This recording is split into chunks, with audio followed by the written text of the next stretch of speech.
Bonjour à toutes et à tous. Donc, bienvenue dans ce webinaire qui va être consacré au télétravail et au handicap. Donc, c'est un sujet d'actualité, hein, puisque on va bientôt, on espère tous rentrer dans une phase, disons, de normalisation des conditions de travail. Et donc, le télétravail est un sujet a priori fortement exploré, et notamment aussi également dans l'administration et dans la fonction publique. Donc, ce webinaire a une particularité, c'est il est le lancement fait d'une série de 15 webinaires qui vont être consacrés sur des thématiques très variées. Et donc, la Bourgogne-Franche-Comté a le plaisir du coup d'accueillir sur une dimension nationale en fait, une présentation d'une thématique consacrée là pour le coup au télétravail. Alors, pourquoi on a choisi également ce thème, c'est que une étude avait été faite par l'IFOP, hein, commanditée par la GFIP, et donc effectivement avait été identifié le fait que le télétravail était quand même une source de questionnement plus forte en fait pour les personnes en situation de handicap, notamment liées à des risques d'isolement, hein, qui est une question qui est toujours posée dans le cadre du télétravail, mais qui était a priori plus aiguë pour les personnes en situation de handicap. Donc on a proposé cette thématique. En fin de webinaire, en fait, vous aurez aussi une présentation d'une enquête qui va être lancée par l'Agence nouvelle des solidarités actives. Une grande enquête, en fait, qui va permettre justement d'identifier à la fois les potentialités positives et puis aussi les risques en fait, potentiels qu'il faudra savoir anticiper. Et donc, vous aurez une présentation de cette enquête. Et le déroulé va faire intervenir également donc des employeurs qui vont vous faire un retour d'expérience à la fois du télétravail mis en application avant la période de confinement, pendant et donc quelle perspective, et puis aussi le télétravail comme moyen de compensation par rapport à une situation individuelle. Et donc l'introduction va être réalisée donc par un représentant de la DGFP, Monsieur Almansa. Donc je cède la parole à Monsieur Almansa, et puis ensuite on aura des temps d'échange. Donc, je reprends, merci Fabrice, je reprends la parole. Donc, je vais vous présenter ce cadre réglementaire. Donc, je travaille au bureau de l'organisation des conditions et du temps de travail de la Direction générale de l'administration et de la fonction publique, donc qui est la direction qui élabore pour la fonction publique les dispositions statutaires communes et donc les dispositions relatives au télétravail notamment. Donc, comme vous pouvez voir sur la première diapo suivante, donc ce cadre juridique est constitué par essentiellement de normes. Enfin, l'article 133 de la loi du 12 mars 2012, dite loi Sauvadet, et le décret du 11 février 2016. Donc, ces normes constituent le socle de la réglementation relative au télétravail, en sachant qu'actuellement, nous sommes dans un cadre hors cadre réglementaire, dans le cadre de la crise sanitaire, puisque le cadre législatif et réglementaire prévoit un télétravail fondé sur le volontariat, et qu'actuellement, nous sommes dans une situation où on considère que l'employeur peut solliciter des agents qui soient en télétravail. Donc, on se fonde sur la jurisprudence du Conseil d'État qui considère que la puissance publique a des pouvoirs exceptionnellement étendus en période de crise pour pouvoir assurer la continuité du service public. Voilà, je souhaitais faire ce petit point d'éclairage. Sinon, autre point d'éclairage, voilà, vous avez les dispositions datent de 2012 et 2016, le décret de 2016 ayant été modifié en 2019 et en 2020. Mais le télétravail était déjà mis en place auparavant, certes de manière très marginale dans la fonction publique, mais il était mis en place. Il y a eu d'ailleurs un premier guide publié par la DGSP en 1998 sur le télétravail. Le télétravail était aussi notamment mis en place pour les agents en situation de handicap dans le cadre des dispositions du décret du 28 mai 82 relatif à l'hygiène et à la sécurité du travail dans la fonction publique. Dans l'article 26 prévoit que les médecins du travail peuvent prévoir des aménagements de poste en font justifiés par l'âge, la résistance physique, l'état de santé des agents, et ces aménagements de poste peuvent consister en du télétravail. Donc je reviens sur le cadre, donc à la diapositive précédente en fait, je reviens sur la diapositive précédente pour présenter donc le cadre tel qu'il résulte de l'article 133 de la loi de 2012 et du décret de 2016. Donc une organisation du travail qui permet, donc une organisation du travail, ça c'est important de considérer que le télétravail avant tout c'est une organisation du travail qui permet d'exercer depuis un lieu privé ou un lieu à usage professionnel une activité qui aurait pu être exercée sur le lieu d'affectation et qui est affectée donc depuis cet autre lieu. à la demande de l'agent et sur autorisation de son chef de service, donc la demande étant examinée au regard de l'intérêt du service. Autre point essentiel, c'est mis en place, mais il faut, dans le cadre de la mise en place du télétravail, il faut respecter une présence minimale sur site, qui sur une base hebdomadaire et de 2 jours par semaine. L'autorisation de télétravail peut se concrétiser sous la forme de jours fixes de télétravail, par exemple tous les lundis, tous les mardis, ou bien dans le volume de jours flottants qui sont attribués par semaine, par mois ou par an. Et vous avez également la possibilité de bénéficier d'une autorisation temporaire lorsqu'une situation exceptionnelle perturbe l'accès au site ou le travail sur site. Voilà. Autre disposition importante, c'est que l'autorisation peut être interrompue à tout moment. C'est le principe de réversibilité qui est très important dans le cadre de la mise en place du télétravail. Donc, le principe qui peut être mis en œuvre à la demande de l'agent ou de l'employeur. Autre point important, c'est qu'en cas de refus ou d'interruption du télétravail, ce refus ou cette interruption doivent être précédés d'un entretien et motivé et peut faire l'objet d'un recours. Et l'autre point aussi, socle du cadre juridique du télétravail, c'est que les télétravailleurs doivent bénéficier des mêmes droits que les agents sur site. Donc sur la diapositive suivante, on a les dispositions qui sont plus spécifiques aux personnes en situation de handicap. Donc le fait que, donc, comme je l'ai indiqué tout à l'heure, il y a une présence minimale sur site qui est exigée au télétravail, qui permet notamment de caractériser la situation de télétravail par rapport à d'autres situations de travail à distance. C'est d'une part que ce soit être une demande de l'agent pour pouvoir travailler depuis un autre lieu que celui sur lequel il est affecté. Et donc, il y a une pendularité entre un lieu d'affectation et un lieu ou plusieurs lieux de télétravail. Et donc, le temps sur le lieu de travail, il doit être au moins de 2 jours par semaine.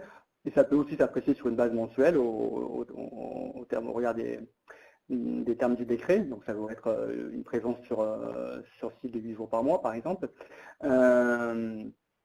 Et donc, le décret prévoit une dérogation à cette présence minimale qui concerne donc les personnes dont cela est justifié par l'état de santé, le handicap ou l'état de grossesse. Ça doit faire l'objet d'un avis du médecin du travail, la décision restant toujours à la main de l'administration. Mais sur cette demande de dérogation, un agent peut être en télétravail à temps complet. Donc c'est une dérogation qui a une durée de 6 mois, mais qui peut être renouvelée autant de fois que nécessaire. Donc le décret prévoit une autre disposition qui est celle relative aux aménagements de poste qui peuvent être nécessaires aux agents en situation de handicap qui sont sur leur lieu de télétravail. Et il est précisé, en fait, ça reprend les dispositions de la loi du 13 juillet 83, les dispositions relatives à l'aménagement raisonnable. Donc il est prévu que c'est des aménagements qui se font sous réserve que les charges consécutives à la mise en œuvre de ces mesures ne soient pas disproportionnées, compte tenu notamment des aides qui peuvent être apportées en la matière.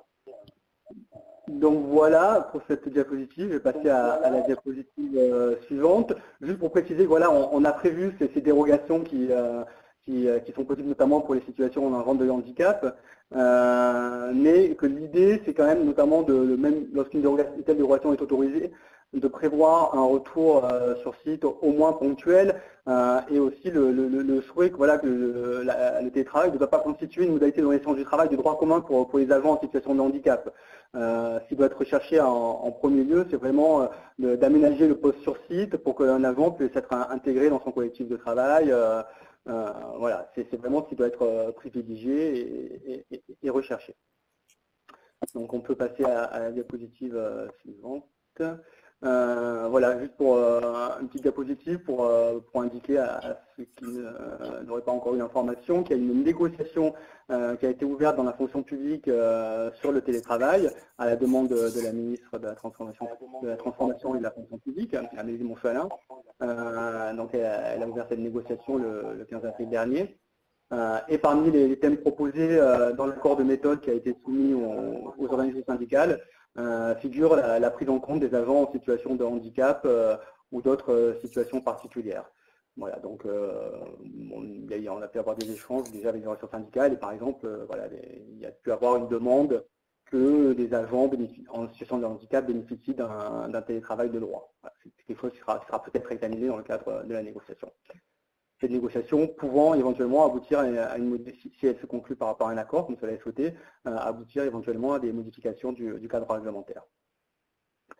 Donc en fait, voilà. Juste, je rappelle voilà le dispositif dont je vous ai parlé déjà en introduction, à savoir le fait que le télétravail peut être aussi mis en place dans le cadre des dispositions de l'article 26 du décret du 28 mai 82.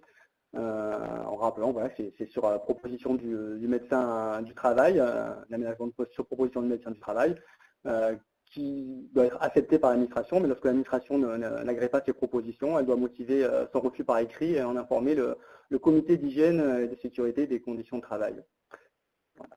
Pour terminer, je vous ai mis une petite jurisprudence. Voilà, j'ai vu que plusieurs personnes qui suivaient les webinaires demandaient si le support allait vous être transmis. C'est le cas, là, ça avait été indiqué en tout début de webinaire.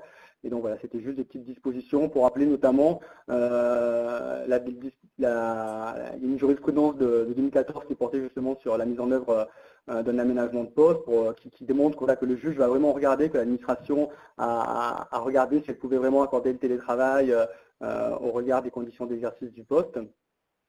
Et puis aussi une décision récente du mois de 2020 du Conseil d'État indiquant voilà, que les employeurs doivent mettre en œuvre les actes de déclinaison du décret afin que les agents puissent demander le télétravail. Voilà, j'en ai terminé et voilà, je répondrai éventuellement à votre question s'il y en a. À vos questions s'il y en a. Merci. Bien, merci infiniment. Donc effectivement, voilà, donc ça permet d'avoir voilà, un aperçu en fait du cadre dans lequel se pose effectivement la prise en compte du handicap dans la mise en place du télétravail. Et donc je rajouterai d'ailleurs que vous avez aussi dans le guide de l'aménagement raisonnable qui avait été émis par le défenseur des droits, effectivement cette même notion effectivement de prise en compte du handicap dans le télétravail. La chance en fait d'avoir la possibilité de faire intervenir donc des opérationnels et donc Madame Desplantes en fait qui relève donc de la DRAF va nous faire voilà un retour en fait disons de retour d'expérience du télétravail avant, pendant et les perspectives qu'on peut envisager effectivement à leur niveau en tout cas sur la mise en place du télétravail et la prise en compte du handicap. Alors, à la DRAF, donc, nous avions une organisation du télétravail donc avant la crise. Dès fin 2019, en fait, nous avions lancé une campagne pour lancer le télétravail en mode normal et nous avions reçu 25 demandes de télétravail dans le cadre donc des demandes classiques. Toutes ces demandes ont été acceptées et elles étaient effectives dès janvier 2020. Parmi ces 25 demandes, nous avions 2 agents en situation de handicap qui avaient fait donc une demande de télétravail, l'un pour une journée, l'autre 2 journées. Leur mission était parfaitement télétravaillable, leur procédure de travail était majoritairement dématérialisée. Donc en fait, nous avons traité leur demande de la même manière que les autres et ils n'ont pas demandé d'aménagement de poste particulier. Juste pour vous dire que parmi les 25 télétravailleurs, on a quand même une majorité de femmes, 17 femmes contre 8 hommes, 2 agents simplement de catégorie C, le restant étant des agents de catégorie A et B. Et puis, simplement 3 agents faisaient 2 jours de télétravail par semaine. Donc, les choses ont bien changé après. Une petite particularité que je peux vous signaler pour les DR, en fait les directions régionales, c'est que nous travaillons en bicite ou en tricite depuis la fusion des régions. Donc en fait, nous étions déjà habitués à avoir des travailleurs en site distant. On en avait 16 à la DRAF en 2016, puis 9 en 2020. Et donc, en fait, on avait déjà organisé des formations en ce sens parce qu'on avait remarqué qu'il y avait une adaptation à faire au niveau du management d'équipe et puis que les agents avaient eux aussi besoin de travailler de manière plus autonome.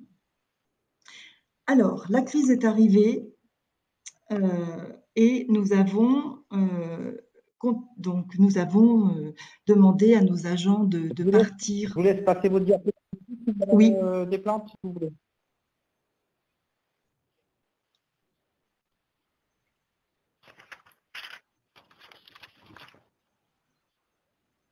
Allô? Ah, pardon, je continue donc. Oui, on vous entend.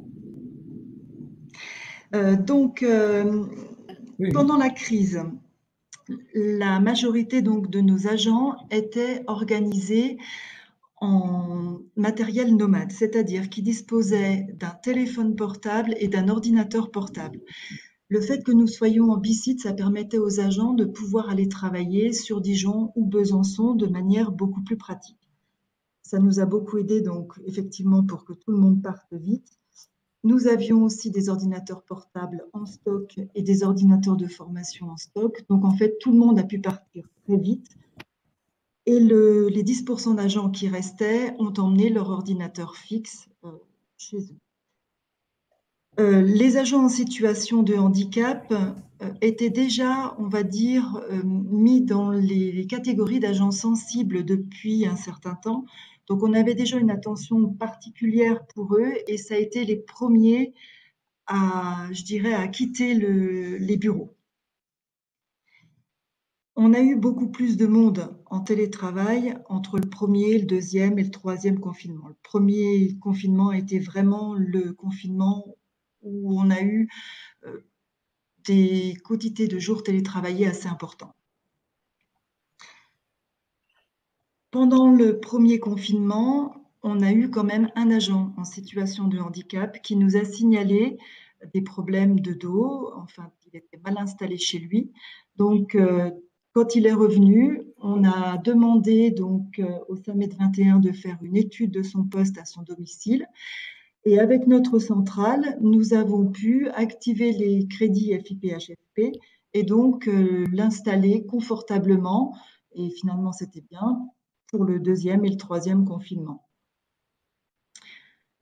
Pour vous dire aussi qu'on travaille quand même vraiment énormément avec Cap Emploi, le SAMET 21, tous les acteurs de la prévention, notre médecin de prévention, Cap Emploi. Vraiment, ce sont des structures qu'on n'hésite pas à activer quand on en a besoin et qui répondent toujours présents et qui sont très réactifs. On pourrait noter aussi qu'on a des agents qui n'étaient pas reconnus handicapés et qui ont eux aussi souffert de problèmes de mal de dos ou de problèmes de vision parce que le petit écran, c'est pas toujours confortable. Là, on n'avait pas suffisamment de crédit pour équiper tout le monde. Donc, il est vrai que sur prescription médicale, on a sur nos propres crédits pu acheter un petit peu de matériel, mais finalement très peu. Et sans prescription médicale, on n'a pas pu répondre donc aux demandes des agents. Les enseignements qu'on a pu tirer de cette situation. Alors, on a remarqué finalement que le confinement, c'était bien défendu par les syndicats, que ça a été plutôt bien perçu par les agents. En fait, nous avons fait une enquête auprès de tous nos agents après le premier confinement et on s'est rendu compte, d'après leurs réponses, qu'en fait, ils avaient bien apprécié le télétravail, que même ceux qui n'y croyaient pas, finalement, avaient trouvé un intérêt à ce nouveau mode de travailler, que finalement, avant, on avait 15% de télétravailleurs et que d'après le sondage, on serait plutôt autour de 70% de télétravailleurs dans le futur. Et ils nous ont dit que ça leur avait permis une meilleure conciliation entre vie privée et vie professionnelle, qu'ils avaient apprécié aussi le gain de temps des trajets domicile-travail, et puis que l'efficacité et la productivité avaient été constantes. On a fait le choix, et tout ça en concertation avec les syndicats qu'on voyait régulièrement en visio, de continuer des journées de télétravail forfaitisées. Et ça, c'est quelque chose qui sera rediscuté avec eux dans le cadre de la future mise en place du télétravail en mode normal. Pendant les périodes de deuxième et troisième confinement, là par contre, on a eu des télétravailleurs qui ont demandé à revenir à 100% parce qu'ils souffraient d'isolement. Donc là, on a revu l'organisation du travail en essayant d'organiser le télétravail pour certains, la présence pour d'autres, par rapport aussi aux managers d'équipe. Et on a organisé des tableaux de présence pour éviter qu'il y ait trop de monde sur le site en même temps. On est quand même aujourd'hui à une quotité de journée travaillée qui varie entre 50 et 60%, ce qui est quand même encore beaucoup. Et on a laissé quand même les services s'organiser librement parce qu'en fonction de leurs contraintes, de leurs missions, de leurs besoins, on a trouvé normal qu'ils suivent le cadre, mais qu'ils s'organisent en interne. Globalement, on s'est rendu compte en fait que les missions dans les 3 confinements ont pu être faites de manière normale, voire peut-être même plus, parce qu'en ce moment, on travaille sur le plan de relance et c'est beaucoup de travail supplémentaire. On a organisé des formations obligatoires en début d'année pour les agents et pour les managers. Et puis, on a élaboré avec le groupe risques psychosociaux, qualité de vie au travail, une charte qui a été portée par la direction sur le bien télétravailler ensemble. Il ne s'agissait pas de donner un cadre, mais plutôt de donner des conseils, aussi bien pour les agents que pour les managers, et leur permettre d'organiser le télétravail et de le vivre au mieux. Aujourd'hui, quand même, on note que des agents ont un besoin de se retrouver ensemble. On explose au niveau des réunions en distanciel et c'est plutôt 2-3 réunions par demi-journée alors qu'avant il n'y en avait qu'une en présentiel. Et puis il y a ce manque aussi qui est signalé d'échanges informels qu'on peut avoir lors des réunions au cours d'une tasse de café.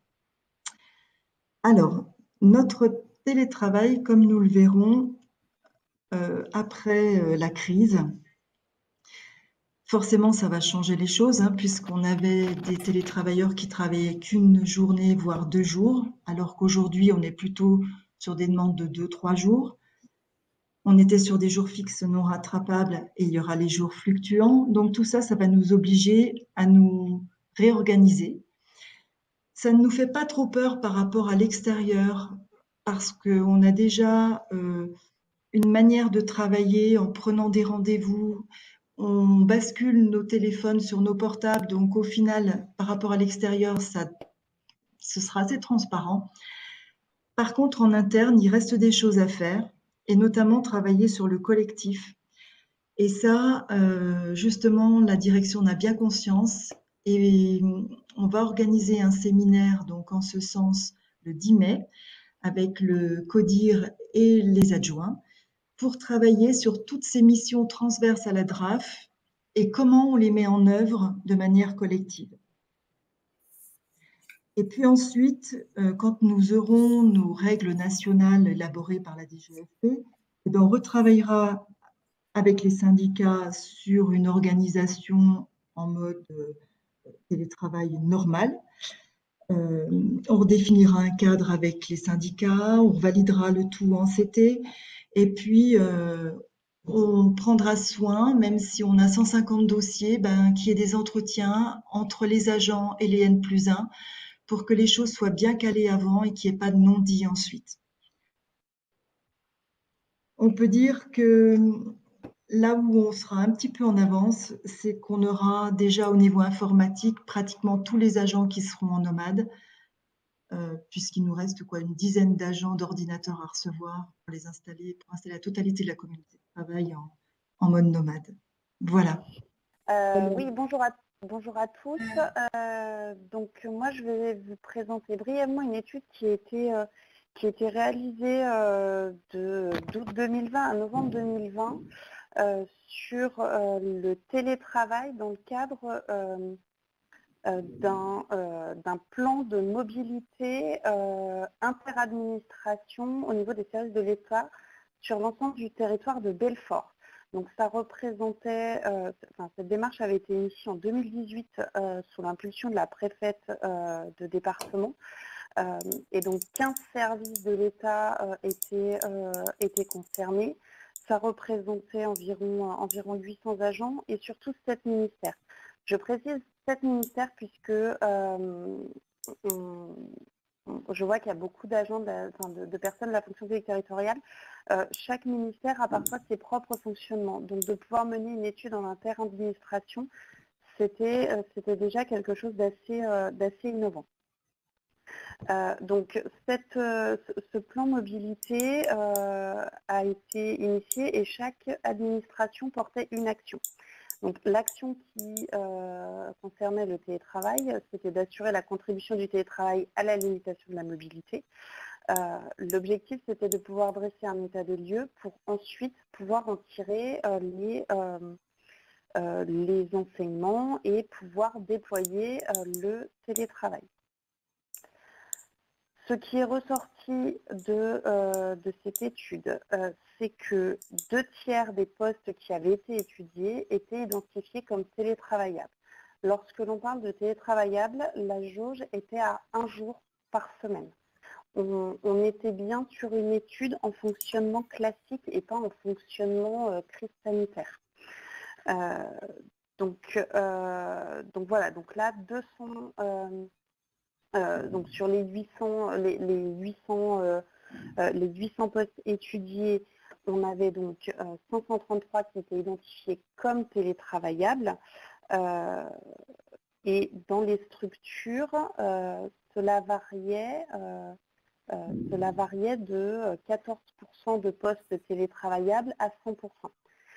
14%, on était sur des métiers où on comprendra assez aisément que les missions sont peu télétravaillables puisque 14% concernaient les services de police et 15% la maison d'arrêt du territoire de Belfort. Donc on est forcément sur des métiers qui nécessitent du présentiel. Et sur les 15 services de l'État, on avait quand même 4 services qui avaient identifié que toutes les missions étaient télétravaillables. Et puis 5 étaient entre 80, enfin au-delà de 90% des missions qui étaient télétravaillables. Alors, une fois que l'on a identifié que 2/3 des postes avaient des missions télétravaillables, ce qui était intéressant de voir, c'était de voir le delta entre les missions télétravaillables et les missions qui étaient réellement télétravaillées. J'ai reprécisé sur cette diapo que c'était en septembre 2020, puisque ne serait-ce qu'un mois plus tard avec le deuxième confinement, les chiffres avaient évolué. Mais il n'empêche qu'on avait 70% des postes télétravaillables qui n'étaient pas télétravaillés. Donc ça, c'est des chiffres qui sont quand même intéressants. Et là aussi, la proportion d'agents en télétravail d'une structure à l'autre pouvait varier, puisqu'on avait 4 structures qui étaient à 0% d'agents en télétravail en septembre 2020 et d'autres qui étaient à 100%. Donc on avait vraiment l'écart le plus important. Mais ce sont encore une fois des chiffres qui sont à vraiment intégrer au contexte, puisque notamment un des services qui était à 0% en septembre est monté à 30% un mois plus tard, puisque notamment ils avaient été équipés en outils informatiques. Donc voilà, donc là on a vraiment eu cette étude, et ce qui est ressorti, c'était que on avait un delta, alors on a appelé ça la zone d'opportunité. C'était sur la moyenne des 15 services, on avait 44% de marge de progression sur les postes à télétravail. La deuxième phase de cette étude portait sur les dimensions clés qui pouvaient fortement jouer sur le déploiement massif du télétravail. Donc 5 conditions clés: technique et matériel, mobilité géographique, management et organisation, réglementation et accord, et motivation. Dans technique et matériel, c'est vraiment le b.a.-ba, c'est-à-dire que pour pouvoir télétravailler, on a besoin d'être un minima équipé. Et ça, c'est vraiment une des conditions. Et on a vraiment vu des différences très très importantes d'un ministère à l'autre ou d'une structure à l'autre, où certains étaient équipés avant même le premier confinement, donc ceux-là n'ont pas rencontré de difficulté à être massivement en télétravail, et d'autres où c'était beaucoup plus long. La mobilité géographique, globalement sur les 15 services étudiés, la priorité était donnée aux agents qui étaient éloignés de leur lieu de travail, mais aussi, et là c'est vraiment lié au contexte sanitaire, aux personnes qui devaient prendre les transports en commun. Concernant la condition clé du management et de l'organisation, on va la retrouver aussi en termes de motivation et sur les agents.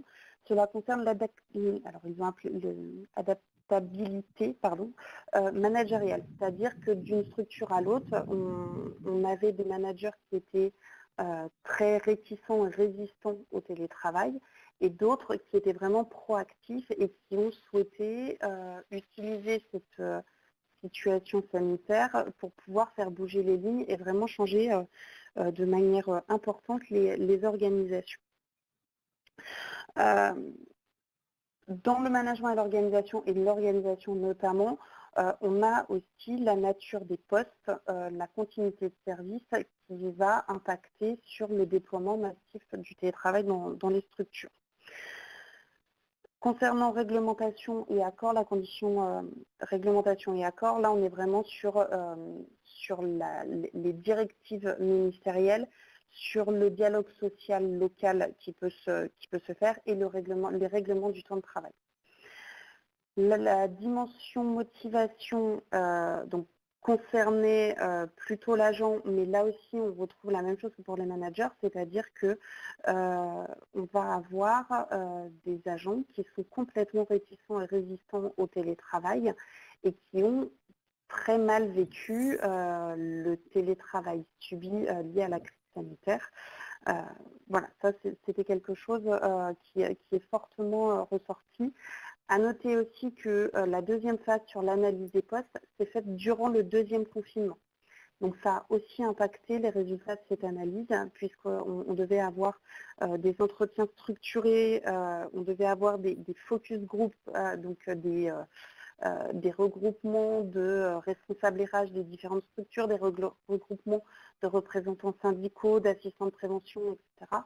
Et le contexte a fait que on n'a pas pu les tenir comme on aurait souhaité. Et là, on est retombé, nous, sur une dimension technique et matérielle, c'est-à-dire que fin 2020, nous n'avions aucun moyen technique qui nous permettait de faire ne serait-ce que des visios avec tous les ministères, avec des agents à la fois sur leur lieu de travail et à la fois à leur domicile. Donc, les conditions sur l'analyse voilà, ne sont pas à écarter puisqu'on était en plein deuxième confinement. Les freins et leviers, alors je suis désolée, c'est tout petit, mais dans tous les cas, vous pourrez ensuite télécharger le PowerPoint. Les freins et leviers, ce qui est ressorti, c'était que le télétravail est bien une démarche volontaire, donc hors contexte sanitaire, on n'impose pas du télétravail aux agents, que la motivation n'est pas nécessairement liée à l'âge, au sexe ou au niveau statutaire. C'est vraiment, voilà, dans l'analyse, on n'a pas ressorti cela. En revanche, la culture organisationnelle, la pratique du télétravail, le management, le type de management, en revanche, avait un fort impact sur le déploiement du télétravail. On a des structures où la culture du présentéisme est encore extrêmement présente, où le management par la confiance, le management par objectif est assez peu développé, et dans ce cas-là, le constat est fait que le télétravail est assez peu développé. Le risque d'isolement professionnel a bien été souligné pendant cette étude et n'est vraiment pas à sous-estimer. Et les retours que l'on a, c'est effectivement qu'après le tout télétravail sanitaire, de plus en plus de personnes reviennent même partiellement, mais reviennent au bureau, justement pour limiter ces risques d'isolement professionnel. Un point qui a été souligné à la fois par des agents, à la fois par des OS et à la fois par des managers, c'était le harcèlement, en tout cas le sentiment de harcèlement des agents qui ne se sentaient pas autonomes en télétravail étaient à la limite du harcèlement de leur manager, à les saisir en permanence de 7h30 à 19h le soir, à leur demander des validations qu'en temps normal ils ne demandent pas. Et inversement, on a des managers qui, bien évidemment, étaient à toujours sursolliciter leurs agents lorsqu'ils étaient en télétravail.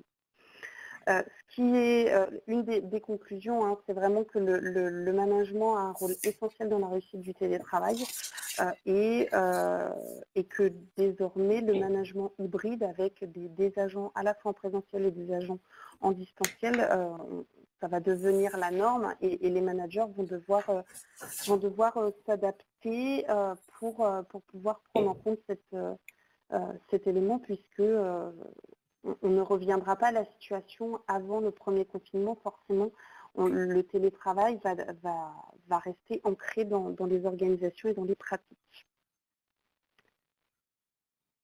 Voilà les éléments que je voulais vous donner sur l'étude de Belfort. Bien. Eh bien, merci beaucoup Anne-Laure Gauthier pour cette intervention, cette présentation complète. Donc nous avons avec nous le docteur Manteau, qui est médecin inspecteur régional du travail à la DRET, l'ex-direct Bourgogne-Franche-Comté, et qui va nous partager sa vision. Elle vient de vivre aussi cette période-là au contact des services de santé au travail, au contact des employeurs. Elle va pouvoir nous donner sa vision, son éclairage. Et puis peut-être aussi, il y a eu pas mal de questions sur les obligations des employeurs pour aménager les postes en télétravail. Pour le coup, elle pourra certainement nous apporter un éclairage. Donc, je vous en prie. Je vous remercie pour votre invitation. Bonjour à toutes et tous. En effet, donc en tant que médecin inspecteur du travail au niveau du pôle travail de maintenant la DRET, donc de la région Bourgogne-Franche-Comté, c'est vrai que j'ai eu des retours de médecins du travail de la région. Alors, il faut savoir que les médecins du travail, donc dès le début de la crise sanitaire, ont tout d'abord été sollicités notamment pour les salariés dits vulnérables. Donc un salarié vulnérable, c'est un salarié qui présente une pathologie qui est listée par le Haut Conseil de santé publique et qui présente un risque plus important de développer une maladie Covid grave. Donc il fallait protéger ces personnes et la meilleure mesure, c'était la mise en télétravail. Donc ces personnes ont été mises rapidement en télétravail, si cela était possible, bien évidemment. Puis le ministère du Travail a demandé à ce que les salariés qui pouvaient télétravaillent pour justement freiner l'épidémie Covid. Donc au niveau, alors il faut savoir qu'un médecin du travail peut être sollicité par un salarié, donc on parle de visite à la demande. Et le médecin du travail donc, peut donner déjà des informations sur les risques spécifiques, on va dire, au télétravail. Donc déjà voir un peu quel est le temps de travail qui est passé sur écran par jour, le temps de travail sur écran. Donc en télétravail, on peut imaginer, en effet, on passe beaucoup de temps devant un écran et donner quand même des informations que le soir déjà, il faut peut-être limiter les écrans puisque ça se rajoute et c'est vrai que peut avoir des répercussions sur la santé, notamment au niveau des troubles du sommeil. Faire des pauses et aussi surtout les pauses visuelles. Donc les pauses visuelles, qu'est-ce que c'est? Ça veut dire qu'il faut regarder à plus de 3 mètres. Donc le mieux c'est de regarder par la fenêtre par exemple et comme ça on n'accommode plus et ça c'est important au niveau de la vision. Lutter contre la sédentarité puisque avec le télétravail on peut être, je dirais même, dans l'ultra-sédentarité. Donc c'est important d'avoir une activité physique soit à la maison ou à l'extérieur, mais c'est important aussi pour prévenir ce qu'on appelle les troubles musculo-squelettiques. Les troubles musculo-squelettiques, c'est toutes les douleurs, qu'il ce soit au niveau du rachis, des membres supérieurs, ça c'est important. La charge de travail, donc en effet, le mieux, bien évidemment, c'est de ne pas être en surcharge de travail. Et on a eu des problématiques de ce type-là avec la surcharge de travail Également le droit à la déconnexion, hein, donc c'est ce qu'a pu témoigner donc Madame Desquet, hein, ce sentiment d'avoir été harcelée hein, par son supérieur à des heures qu'on peut dire normalement où on ne travaille plus. Donc ça c'est important, ce droit-là, pour justement éviter le sentiment de surcharge de travail et puis qui peut entraîner après ce qu'on appelle des risques psychosociaux, que ce soit du stress, voire parfois, malheureusement aussi, ça peut aller jusqu'à l'épuisement professionnel. Également, éviter la sous-charge de travail, hein, puisque certaines personnes ont pu aussi avoir ce sentiment-là de ne pas avoir été assez mobilisées et la sous-charge de travail est aussi délétère que la surcharge de travail. Donc, d'où l'importance de cet accompagnement par le manager hein, pour justement avoir un équilibre par rapport à cette charge de travail. Si besoin, donc, que le médecin du travail donc, peut faire des préconisations pour adapter le poste de travail.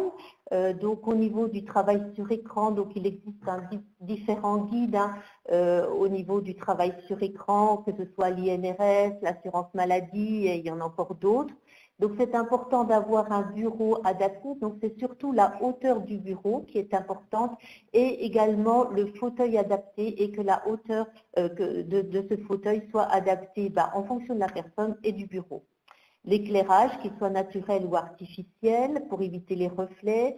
Et pour les personnes qui présentent par exemple une pathologie de membre supérieur, il existe des équipements comme des souris adaptées pour justement diminuer ces sollicitations. Il peut exister également des rehausseurs d'ordinateur pour justement voilà, diminuer les tensions au niveau cervical, voire des porte-documents. Donc il existe des systèmes qui peuvent entraîner, diminuer donc la sollicitation au niveau musculaire. Et ça, c'est surtout important pour les personnes justement qui présentent des pathologies. Donc, bien entendre hein, que le médecin du travail peut être sollicité et celui-ci peut faire des préconisations et l'employeur doit normalement suivre les préconisations du médecin du travail. Alors, le médecin du travail peut faire des études de poste de travail ou missionner un membre de son équipe pluridisciplinaire. Hein, donc, ça peut être un infirmier et il existe hein, des infirmiers qui peuvent se former à ce risque de travail sur écran ou le mieux, s'il peut avoir un ergonome dans son équipe ou au sein de l'établissement. Donc, l'ergonome, c'est vraiment le grand spécialiste pour adapter ces postes de travail sur écran. Donc ça, c'est important. Alors, une question récurrente, c'est est-ce qu'on peut faire une étude de poste lors de télétravail à domicile? Donc, dans ce cas-là, alors, bien sûr, je pense que ça va être compliqué pour les médecins du travail d'aller dans tous les domiciles, toutes les entreprises. Hein, ils sont déjà bien chargés de travail et surtout en ce moment encore très surchargés de travail avec notamment ce Covid.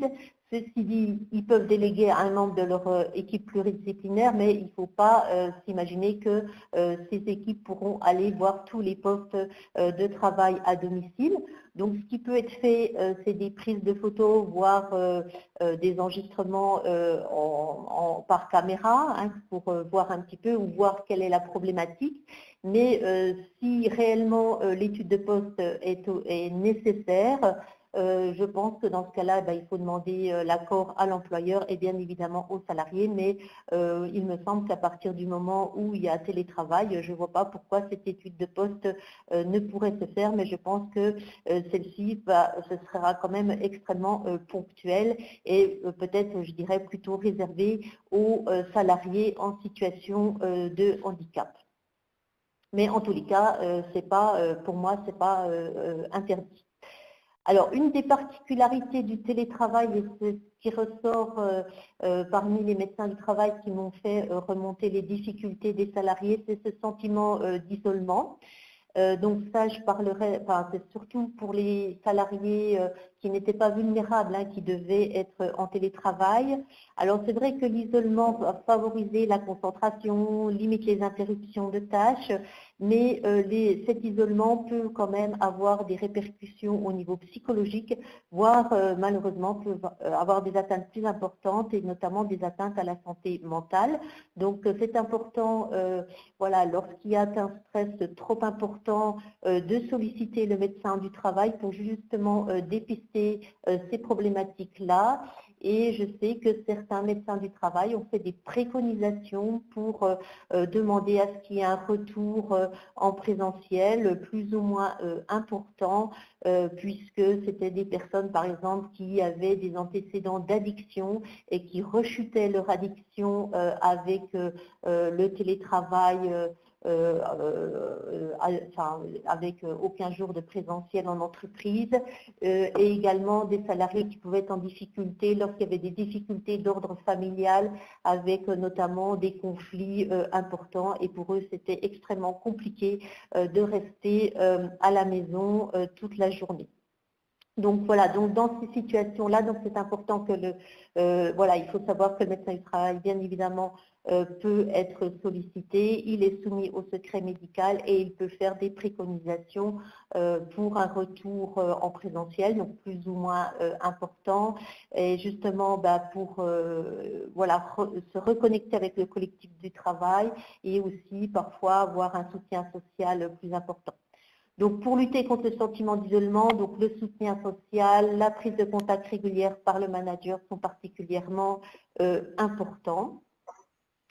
Et enfin, donc, pour terminer, donc, pour les salariés donc, en situation de handicap, hein, comme Monsieur Almanza l'a signifié, donc il existe une réglementation télétravail pour ces travailleurs donc, en situation de handicap, avec normalement la nécessité d'un aménagement au moins raisonable. Donc, une des missions principales des services de santé au travail, c'est le maintien en emploi. Donc, c'est vrai que je pense que nous allons nous inspirer du retour d'expérience de la mise en télétravail qui s'est faite de façon très importante au cours de cette crise sanitaire pour favoriser puis permettre le retour et puis favoriser le maintien en emploi donc, des travailleurs en situation de handicap. En effet, donc le télétravail peut atténuer la fatigue, le stress généré par les transports domicile-travail, contribuer à un meilleur équilibre vie professionnelle et vie privée. Donc, c'est un outil de prévention PDP pour sécuriser donc, le parcours professionnel de ces salariés atteints de maladies chroniques évolutives ou invalidantes. Mais bien évidemment, il faut que les tâches soient télétravaillables et également que le salarié adhère à ce type de travail. Merci beaucoup, docteur. Ce que je vous propose, c'est qu'on passe donc la suite de notre intervention. Hop là, je vais me recadrer, voilà, et puis peut-être enlever ce masque. Donc, je vous propose que l'on poursuive notre... Donc, on avait pensé avoir la suite de l'intervention de Mme Desportes, mais vous avez abordé tout à l'heure le sujet. Donc, on va un petit peu avancer. Et donc là, on a vu le télétravail en général, tel qui s'était mis en œuvre, comme on le voyait pour la suite. On a vu quelles dispositions prendre pour les personnes en situation de handicap. On a abordé le rôle du médecin du travail, hein, qui va être là pour objectiver le besoin d'aménagement. Il y a le FIPHFP, on est sur le thème du télétravail dans la fonction publique. Hein, donc, c'est le FIPHFP qui sera, en tout cas, qui pourra intervenir pour le financement de ces aménagements. Je précise quand même que tout à l'heure, il y a eu des échanges qui n'étaient pas forcément très clairs sur le financement des aménagements des postes en télétravail. Oui, le FIP finance ces aménagements. Il les finance. Alors maintenant, on a une seule fiche pour le financement du poste chez l'employeur et le poste de télétravail dans la limite de 10 000 €. Et sur le principe, c'est que pour simplifier les choses, parce qu'on sait que les médecins de prévention sont en effectif réduit, on va dire. Hein. Donc, on pourra, le FIC financera les aménagements de poste qui ont été prescrits sur le poste de travail, et ces aménagements pourront être, on va dire, reconduits sur le poste de travail. Et on a un plafond limite de 10 000 €, mais là n'est pas le sujet. Pour trouver tous ces détails sur la fiche aménagement du poste de travail dans le catalogue du FIPHFP. Alors maintenant, on va voir, le télétravail peut être également un moyen pour compenser les handicaps. Hein. Et nous allons passer au témoignage de la ville de Chalon-sur-Saône. C'est Sylvie Monod, référente handicap de la ville de Chalon et du Grand Chalon. Alors Sylvie, vous pouvez activer votre caméra et votre micro, et puis vous allez pouvoir commencer votre présentation de la situation que vous avez pu conduire. Donc le temps que Sylvie se connecte, juste pour rappel, donc vous allez voir que c'est une situation qui a été menée quand même il y a plusieurs années. C'est vous Sylvie ?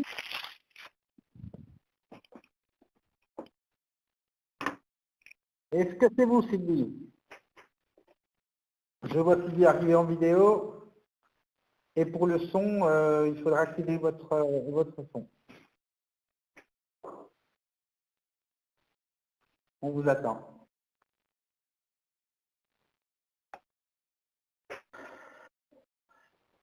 Allez-y, Sylvie, on vous écoute. Je pense qu'on vous entend cette fois. Allô? Donc, pendant que Sylvie fait ses réglages, juste pour rappeler qu'en fait, la situation qui va vous être présentée, c'est une situation qui a démarré en 2015-2016. Et en fait, c'est une situation, la ville de Chalon a dû à la fois gérer la mise en place pour la première fois du télétravail pour un agent, c'était une petite première, et en plus gérer l'aménagement du poste dans le cadre d'un maintien dans l'emploi. Donc c'était quand même un dossier qui était assez lourd à porter, dans la mesure où il y avait des dimensions qui étaient nouvelles. Sylvie, vous êtes là? Oui, est-ce que vous m'entendez? Oui, on vous entend parfaitement. Je vous en prie, je vous laisse prendre la relève et vous allez plus de pour passer le diapo. Oui. Oui, bonjour à tous. Donc Sylvie Monod, je suis référente handicap pour la ville de Chalon-sur-Saône, le Grand Chalon et son CCAS. Et donc effectivement, comme vous l'a dit Stéphane, nous avons mis en place le télétravail au sein des collectivités en 2015. Donc en 2015, avec une étude de faisabilité, avec une phase préparatoire qui s'est déroulée sur 8 mois. Et ensuite, en 2016, donc bien avant toute cette crise sanitaire, donc la mise en place du télétravail au sein des collectivités a pu se déployer. Donc nous avions eu une demande. Donc là, nous allons parler sur un cas bien particulier, qui était donc cette demande de la part du médecin du service de prévention pour un agent qui était BOETH et qui avait une pathologie lourde, évolutive, ayant un poste administratif, donc tout à fait travaillable.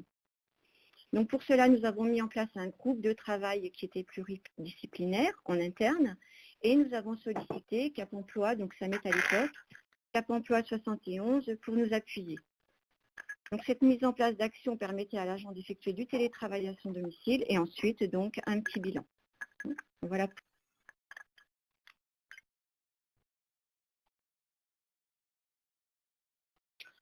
Alors donc effectivement, ce télétravail comme outil de compensation du handicap avec un premier constat qui avait été fait de la part du médecin du service de prévention pour cet agent reconnu en situation de handicap avec une pathologie évolutive. Lors d'une visite médicale, cet agent s'est présenté et donc le constat a été fait de la part du médecin du travail que ce n'était plus envisageable que cet agent se rende à son travail quotidiennement. Voilà. Les risques étaient très très importants, avec des difficultés d'accès sur son lieu de travail, tant sur son poste que dans les communs, bien entendu.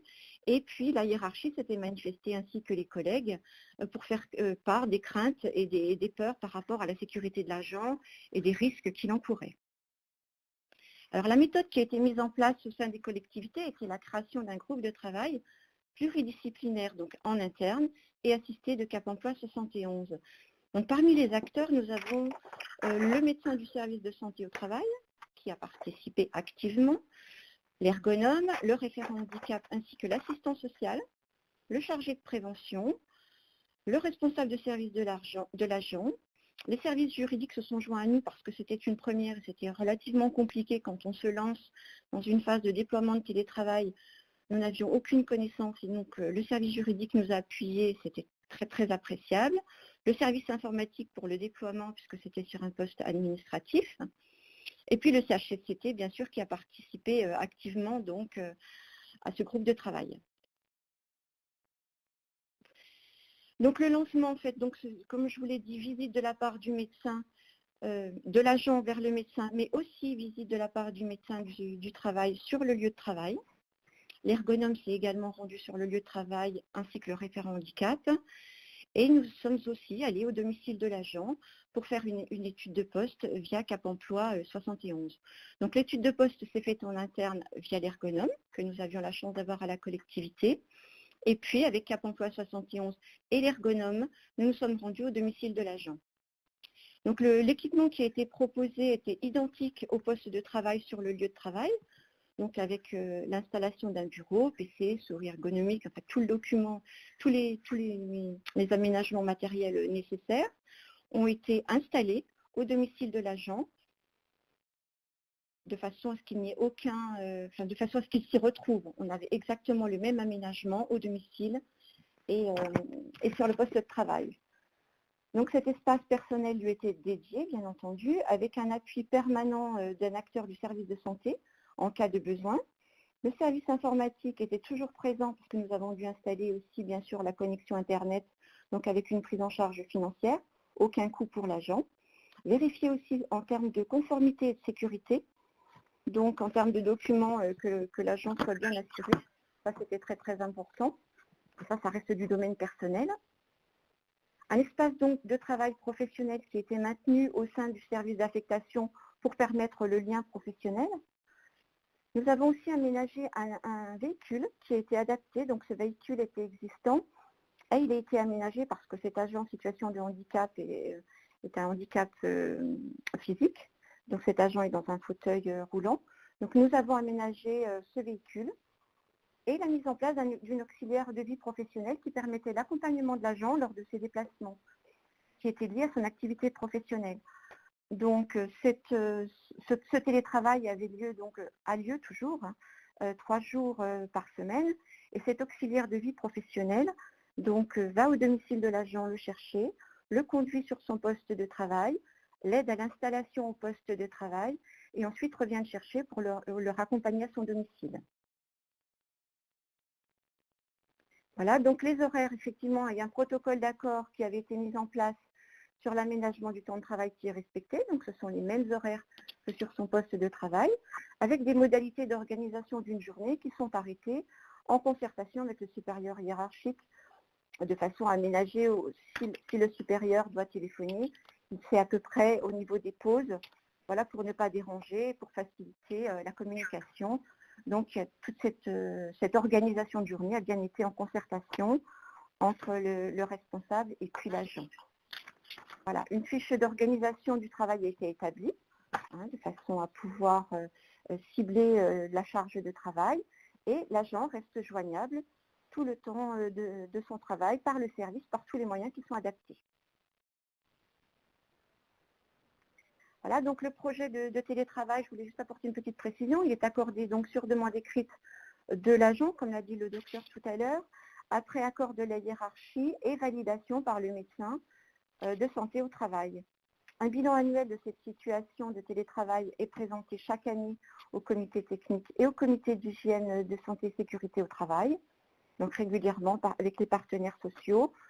Les partenaires sociaux même se rendent sur le lieu du travail de l'agent de façon à communiquer, à voir si ça se passe bien et à nous faire remonter si problème il y a. Alors le bilan de cette situation qui est stabilisée pour nous depuis 2016, effectivement c'est une grande confiance du manager parce que c'est un changement managérial. Auparavant il n'y avait eu aucun télétravail. Donc c'est vrai que de la part du manager, eh bien, c'est une nouvelle organisation qui demande une confiance qui est réciproque, et les managers aujourd'hui ne sont pas habitués à avoir des agents loin de leur poste de travail. Ce qu'ils aiment bien, c'est les avoir sous la main. Et donc cette confiance a été instaurée, ça fonctionne très très bien, malgré les difficultés parce que c'était une première. Aujourd'hui, aucun problème sur la ville de Châlons. Le maintien de l'agent dans son emploi a été perdure, puisqu'aujourd'hui, il reste 3 jours à son domicile et 2 jours sur son poste de travail. Une satisfaction qui est réciproque, avec une autonomie, une qualité de travail qui n'est plus à discuter.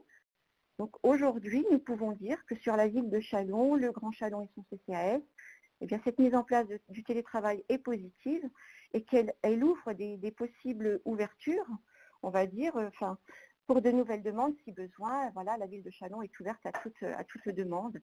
Et ce que l'on peut rajouter aussi, c'est que le handicap aujourd'hui n'est absolument pas un obstacle pour le télétravail. Voilà ce que je voulais dire, la productivité ne s'en ressent pas et nous assurons le maintien dans l'emploi pour cet agent. Voilà, j'en ai terminé. Merci beaucoup, Madame Monod. Du coup, effectivement, par pour rapport aux introduire la questions dernière qu'il y avait dans le chat, intervention, je pense peut-être que voilà, Stéphanie veut reprendre la présentation la qui a été proposée par, Oui, bien par sûr. la ville de Châlons a au moins illustré que le FIP effectivement intervient en financement et du coup avec un accompagnement d'ailleurs de Cap Emploi qui intervient à titre gracieux auprès des employeurs. Rappelez aussi que du coup il y a eu des questions par rapport aux capacités de financement du FIP, donc on finance normalement le surcoût. On rappellera quand même que pendant la première période de confinement, le FIP est intervenu au titre d'aide exceptionnelle. On a financé des postes informatiques, effectivement, mais de manière exceptionnelle. Cette période est close. Hein. On a financé un peu plus de 350 postes informatiques pour les employeurs qui sont rattachés à la plateforme des aides. Et puis pour les employeurs sous convention, comme la ville de Châlons, du coup, en fait, il y a eu possibilité d'activer cette aide exceptionnelle sur la période de mars à juin dernier en 2020. Voilà.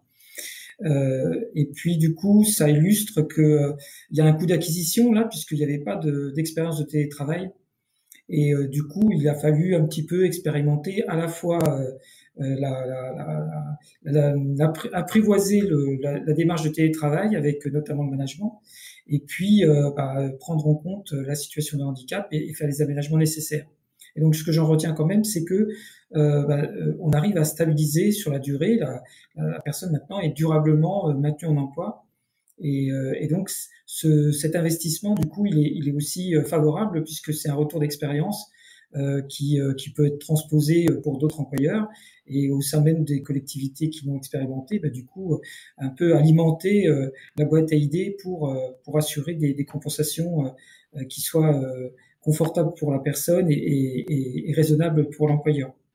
Alors, du coup, je vais céder la parole maintenant à Madame Maestri, puisqu'en fait, on l'a bien vu, il y a pas mal d'études sur le télétravail, mais pas forcément un éclairage bien précis sur le handicap et le télétravail. Hein. Donc, on a fait l'exercice aujourd'hui et donc on a essayé de croiser l'aspect télétravail et le retour d'expérience du handicap avec la mise en place du télétravail. Et donc, Madame Maestri, au titre de l'Agence nationale des solidarités actives, en fait, va vous présenter une démarche qui va normalement permettre de contribuer à donner justement plus d'éléments factuels et d'informations. En fait, c'est une démarche qui va démarrer, c'est tout frais. Donc, je lui cède la parole. Donc, effectivement, l'ANSA, Agence nouvelle des solidarités actives, a lancé en ce début d'année 2021 une étude sur le télétravail des personnes en situation de handicap en partenariat avec l'AGFIP, le FIPHFP et la CNSA. Déjà, peut-être vous expliquer pourquoi cette étude, pour le même constat qui nous réunit tous aujourd'hui en partie. Donc, le télétravail a fortement progressé suite à la crise sanitaire et on constate que c'est à la fois une très belle opportunité pour des salariés agents, mais aussi un risque, et notamment pour les personnes en situation de handicap. Et pour cela, notre étude, elle a 3 grands objectifs. C'est déjà de comprendre concrètement quelles sont les modalités de télétravail qui sont proposées aux personnes en situation de handicap, que ce soit par les employeurs publics et par les employeurs privés. On sera très attentif aussi à regarder les différences entre les employeurs, entre les différences de modalités de télétravail qui sont proposées aux personnes. Un deuxième grand objectif, c'est c'est de pouvoir analyser les ressentis des personnes en situation de handicap sur les avantages, sur les inconvénients du télétravail, sur les conditions de réussite, mais aussi sur les risques ressentis. Et pour cela, bien évidemment, on sera attentif aussi à identifier les différences selon le type de handicap, parce qu'on a beaucoup parlé, je voyais notamment dans le chat, beaucoup de questions sur les aménagements physiques de travail, mais effectivement, l'objectif pour nous, c'est aussi d'appréhender les difficultés ou les avantages, les points positifs ressentis par l'ensemble des personnes en situation de handicap, quel que soit le type de handicap. Et pour cela, donc, recueillir le point de vue de l'ensemble des parties prenantes concernées, que ce soit les personnes en situation de handicap, mais également les employeurs et des professionnels de l'accompagnement. Et puis, un troisième grand objectif de notre étude, c'est de pouvoir aussi identifier les bonnes pratiques qui ont été mises en œuvre, que ce soit pendant la crise Covid, mais aussi avant la crise Covid, pour pouvoir vraiment identifier les modalités de télétravail profitables et inclusives pour les personnes en situation de handicap. Et pour vous dire comment est-ce qu'on va réussir à atteindre ces objectifs, donc on a une méthodologie de l'étude en 2 grandes étapes qui est prévue. Une première étape d'état des lieux. Nous allons lancer dans les prochains jours 3 enquêtes pour donc 3 cibles distinctes. Déjà une enquête pour des travailleurs travailleurs en situation de handicap qui ont connu une expérience de télétravail, que ce soit pendant la crise sanitaire, mais aussi avant la crise sanitaire. Une deuxième enquête en direction d'employeurs. Donc quand je dis employeurs, c'est au sens plus large, dans le sens où on cible à la fois des dirigeants, des ressources. Excusez-moi, j'ai un appel sur mon téléphone en même temps que je coupe. J'espère que vous n'avez pas été dérangé par le bruit. Donc je vous disais, ouais, cibler les employeurs, donc à la fois des dirigeants, les ressources humaines, les missions handicap, référents handicap, potentiellement aussi des encadrants ou des managers et supérieurs hiérarchiques de personnes en situation de handicap, puisque cela a été évoqué dans les précédentes interventions, le management a un rôle très important, un rôle en plus différent dans le cadre du télétravail. Et puis finalement, le troisième type de nos enquêtes, ce sont les professionnels de l'accompagnement. Une troisième enquête donc à destination des professionnels de l'accompagnement, que ce soit les services de santé au travail, des Cap emploi, des dispositifs par exemple d'emploi accompagné, les prestataires de prestations d'appui spécifiques, potentiellement aussi des missions locales, des CFA ou des organismes de formation. Et donc notre objectif, ce sera vraiment de pouvoir recueillir le point de vue de l'ensemble des parties prenantes pour enrichir cet état des lieux. En parallèle, nous allons également lancer un challenge. Je vous mettrai un lien juste après pour que vous puissiez peut-être avoir plus d'informations, pour pouvoir nous permettre de remonter certaines pratiques qui seraient particulièrement intéressantes, des bonnes pratiques qui ont été mises en œuvre, que ce soit par des employeurs, que ce soit aussi par des professionnels de l'accompagnement, pour pouvoir, je reviens donc à notre deuxième étape, étudier de manière plus approfondie ces initiatives qu'on aura pu repérer, donc des initiatives qui viseront vraiment à faciliter le télétravail des personnes en situation de handicap et à créer surtout des bonnes conditions pour que le télétravail des personnes en situation de handicap soit réalisé. Et cette deuxième étape d'étude approfondie permettra la formalisation d'un guide méthodologique d'ici la fin de l'année 2021. Et en transversate, en tout cas tout au long de l'étude, en parallèle de ces 2 étapes, nous allons également animer donc, au niveau national des ateliers pour recueillir le point de vue d'un groupe varié, composé à la fois d'acteurs institutionnels, de professionnels, du maintien dans l'emploi par exemple, de chercheurs, en tout cas de professionnels des études, de la recherche, mais également, et c'est un point très important pour nous vraiment, d'employeurs et de personnes en situation de handicap, d'associations, pour vraiment pouvoir recueillir le point de vue de l'ensemble des parties prenantes intéressées, en tout cas de près ou de loin, et touchées de près ou de loin par cette question du télétravail. Et je voudrais juste donc conclure en vous invitant à participer en fait à notre étude. Plusieurs manières possibles pour participer. Donc déjà, comme je vous le disais, nos enquêtes vont être publiées à compter normalement du mardi 4 mai, donc dès le début de la semaine prochaine. Je vous ai mis le lien à partir duquel elles seront publiées Donc, vous pouvez déjà cliquer dès à présent. C'est un lien, une présentation peut-être plus précise de l'étude sur notre site internet. Et voilà, je vous invite vraiment à répondre ou à relayer les questionnaires pour que nous puissions avoir des retours, parce que comme je vous le disais, effectivement, cette enquête n'a pas de sens sans les retours de l'ensemble des parties prenantes concernées par la question. Et ensuite, j'évoquais avec vous le challenge que nous allons lancer. Et là, donc, il est déjà en ligne, donc c'est possible pour vous de regarder plus précisément les consignes et puis également de répondre si vous le souhaitez. Et puis, nous vous avons donné aussi la proposition, si vous souhaitez être tenu au courant des actualités de l'étude, on vous propose aussi de nous transmettre vos coordonnées pour que nous puissions vous ajouter à notre base contact. Donc, c'est le formulaire, le 3e formulaire que vous verrez sur le PowerPoint. Et puis, après, je vous ai juste mis aussi mon adresse mail, si jamais vous voulez me contacter pour plus de précision, et puis aussi le site internet de l'ANSA pour plus d'informations sur l'ANSA. Voilà. Merci beaucoup pour votre attention et merci beaucoup pour cette opportunité de présentation de l'étude. Nous arrivons à la conclusion, donc on a toujours un petit sondage de satisfaction. En bas, vous avez la possibilité de télécharger de nombreux documents. Donc on vous a dit à plusieurs reprises, Handipact, BSC, télétravail, bien fait le diaporama. Et puis ensuite, il y a un certain nombre de documents qui ont été proposé par Fabrice Goers, c'est également un document. Oui, donc merci Stéphane. Donc en tout cas, merci à tous ceux qui ont pu arriver jusqu'au bout de notre webinaire. Hein, donc vraiment désolé pour les soucis techniques du démarrage. On voit que on a encore des progrès à faire du point de vue technique. Hein, c'est le retour d'apprentissage.